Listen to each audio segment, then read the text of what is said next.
So, how does it feel to be back in the White House again? As It's, Brad says, we have no range. We we are have no just, range. we are once again arguing in a fake government building. That's what we do. Yes. We're very skilled at it, and we don't mind doing it again and again and No, again. no, no. It's a good problem. It is. It's a good problem. It looks like you're having fun. Oh my Oh God. yeah.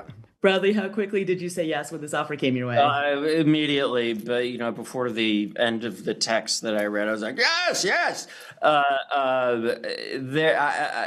This was a show that I loved, that I was genuinely jealous of. Huge fan of Rufus, totally in love with Carrie for way too long. I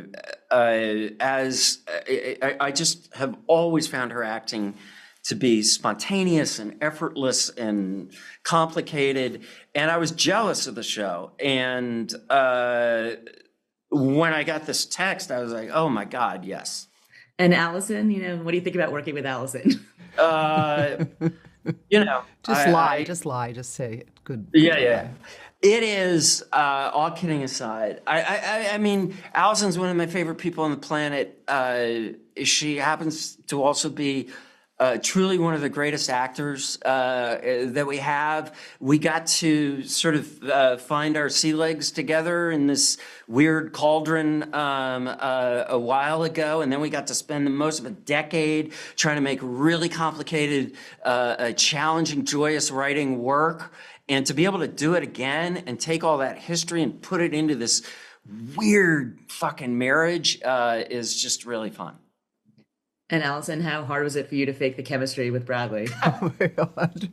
I just couldn't wait to have him on a set again and act with him again, because we've been friends since West Wing. We stay in touch, and I got to do an episode of Mom with him, but we weren't our characters weren't really together a lot, and it was one episode. So knowing that he was coming on to play my husband, I could not wait. I could not wait for Carrie and Rufus to meet him, for the crew to meet him, because he's one of the most joyful people that I know, that I love him so much, and he's such a brilliant actor, and yet to be able to play with him in these complicated political, roles, knowing that our history, and I learned about politics growing up on the West Wing, and so I felt very comfortable stepping into this world, even though it's completely different. The stakes are a little higher. The world of international politics and policy, stakes are higher. The relationship is complicated and so much fun to play. They have been together a long time, like we have. We have that history, but it's complete joy, and Debra writes these characters so beautifully, and writes all the joy of it is the personal, the flawed, people that like, it's like West Wing. Everyone's moral compass was in the right place, but these stakes are higher, and they're very flawed, and it's about the cost of politics to the personal relationships, and she does that so brilliantly. It's so much fun. The show is such a great balance of the personal and the political, and it really plays out very much in this marriage that we meet at a very strange moment in their marriage. What was it like for you to play these characters, and what kind of backstory did you create for them? Allison, do you want to start? I didn't really, the backstory I felt like I kind of had with Brad, even though it's not that, but it's a history we have together that makes me, I feel like I already had something with him, and we find out, as it tends to be in these series, you find out more about your character as you get each episode, and you don't know where Deborah's going. But I think that we've decided at the bottom line, these people love each other very much.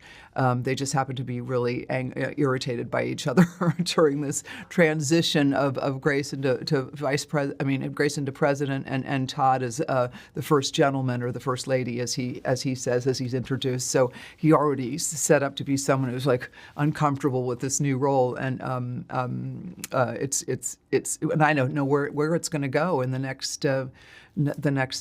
next season that we start shooting any moment now. So we're going to find out a lot more about these characters.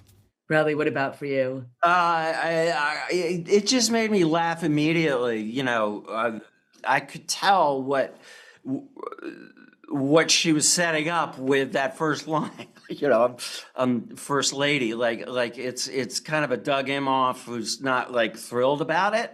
and maybe not ready for it, and his gyroscope is getting flicked, and there's this incredible contradiction of irritation. The guy's just compulsively swimming, to keep his brain in his head, and irritated by the situation he's in, but his connection with her always trumps it.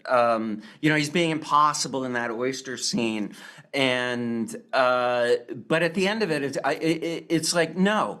What is going on here? It's in the service of protecting her, and I love the intimacy, the marital intimacy that she writes when he gets jealous, and she's like, "Oh, shut up,"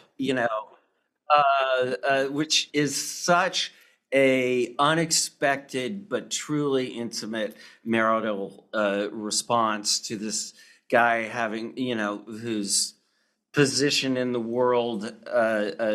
He feels like he's playing tambourine, and you seem really happy, with him. It's really fun. Allison, what motivates Grace? Do you think she's a good president? Does she have good motives? I think she does. I think she's got incredible ambition, and she's absolutely ready to make tough decisions. I think she is, she's spent years in public service, years being underestimated as a woman, which is kind of her superpower. She knows how to navigate typically male-dominated landscape. She's judged more harshly because she's a woman, I think, because there is she makes the decision to attack the ship to stop Scotland from annexing from Great Britain, to keep the nuclear submarine base, to protect the, it's a hard decision to make. She made it, it went wrong, but at the end of the day, Hal says, I would have made the same decision. But because she's a woman, she's all of a sudden, a problem. She's a traitor. She's this, that. It's a little unfair, because I think she is really smart and capable, and I'm behind her. I love her because I'm playing her. So I don't judge her at all. I think often when lesser writing about politics is about easy decisions.